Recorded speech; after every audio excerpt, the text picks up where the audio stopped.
This is Ralph with 13 Peppers, and in today's video I'm going to be going over a fruit that I actually grow on my property. I have a couple trees, and this is of a North American native fruit that surprises me year after year that some of my neighbors don't even know anything about, and that is the pawpaw.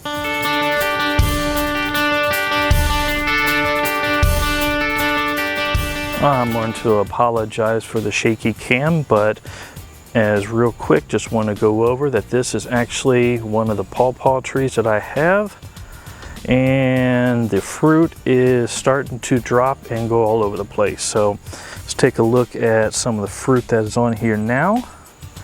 As you can see here, and then when you start going up inside here, there is a lot of fruit that is hanging on this tree. Try to zoom in there. Fruit up there, more at the top, and let's go around here. Oh, you can see some nice large ones back here in the back, so get rid of that leaf, but beautiful, beautiful large fruit.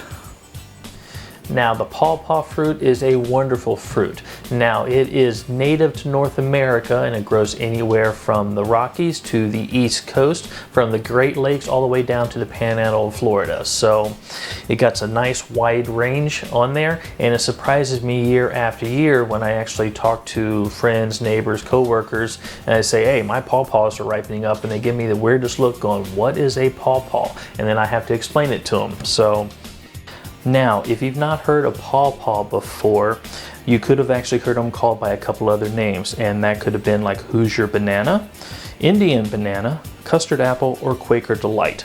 The other thing which is confusing, especially about the name, is that pawpaw means papaya, especially in other parts of the world. And if you remember the old Disney movie, The Jungle Book, you had Baloo actually singing the song, and he's actually talking about the pawpaws, which in that song he's actually talking about papayas. So there's a lot of confusion out there with the name.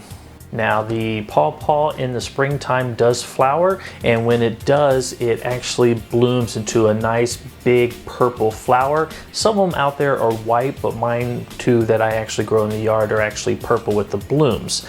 Now, with that, the big flower, it has a terrible smell to it, so it's almost like a rotten flesh. So it doesn't, you can't notice it when you're just walking by it or anything like that, but I would not suggest putting your nose in there to take a big whiff of the actual flower, because it's actually pollinated by carrion flies when it's actually going and trying to create fruit.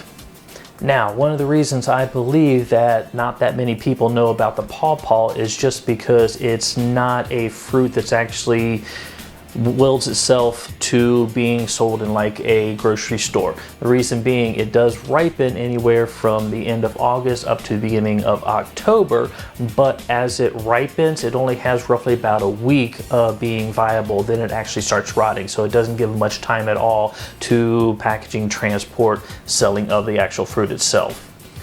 Now, when I've actually posted pictures of my pawpaws growing on some of the social media out there, I've actually had people come back and ask me, hey, do you have seeds? Can I get seeds? I'm like, yeah, you can actually get seeds, and I can make them available, which is not a problem.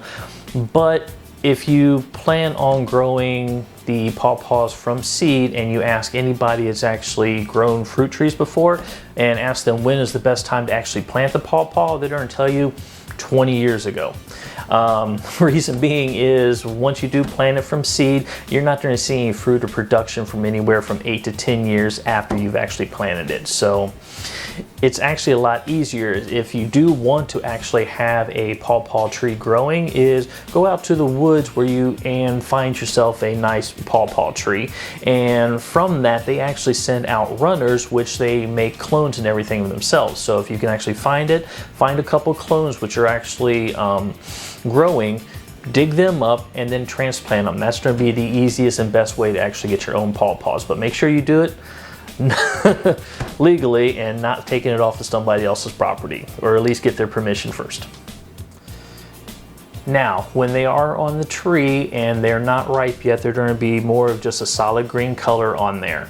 So, and then you'll definitely know because they won't have anything else besides the green color, and when you actually feel them, they're going to be nice and firm. Now, When they do start ripening, you'll notice black spotches and everything else on them. This is nothing wrong. This is just exactly how they actually look, and they'll start actually getting a little bit softer to the touch. Now, the nice thing on here, as soon as it starts getting softer to the touch, you can actually pull them and then let them finish ripen on the counter or whatnot, but they do not take long at all, and they do not have like any shelf life. In my experience, I never put these into the refrigerator when they're actually like this. I let them go ahead and ripen up on the counter. The only bad thing is if you do let them ripen up too long, like for example, this thing actually dropped 3 days ago and it is overly ripe, it's actually already starting to turn on the bottom, and this has to get processed today or otherwise you're going to be throwing this food out. So really quick on the turnaround time on these things. But we'll take a look at this one here and let's open it up. And just to let you know how soft this thing is you can just go ahead and just pull it open like that. And it is beautiful. The seeds and everything else inside here is soft like custard when you're actually pulling it, and you can actually just eat the food just like this. Just make sure you don't eat the seeds or anything else out of it. Now, once you do open this up and everything like that, it almost has like a custard look inside the actual pawpaw. You can actually go ahead and scoop out the meat and actually just start eating the meat and everything just like that. The other thing you want to watch out for, make sure you're not going to eat, is going to be the seeds, because there's going to be 6 to 8 to 10 seeds inside the actual fruit itself, and they are not edible. But let's clean this off here.